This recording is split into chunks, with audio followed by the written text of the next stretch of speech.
हा तिकीट केले बुक रे, मी 5ला बरोबर येतोय गावाला.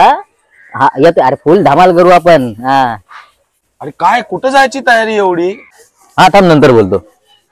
अरे सण येतोय आमचा शिमगा. काय तुम्ही कोकणी लोक गणपतीला शिमग्याला ना मे महिन्यात नुसते गावी पळत असता? हे बघ मित्रा, गणपती, शिमगा आणि मे महिना हे आमच्या कोकणी लोकांचे आहेत ना एकदम जिव्हाळ्याचे विषय. ते आम्हाला सुट्टी कधी नाही भेटली तरी चालेल, पण या तिन्ही वेळी सुट्टी भेटलीच पाहिजे. आणि जर या सुट्ट्या जर आम्हाला दिल्या नाही तर आम्ही जॉबशी थोडी तडजोड करतो, पण गावाला नक्की जातो.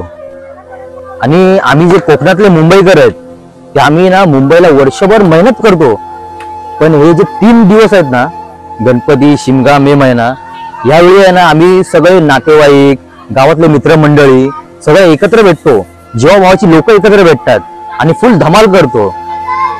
आणि वर्षभरात आमची जी काही सुख दुःख झालेत ती एकमेकांशी आम्ही शेअर करतो.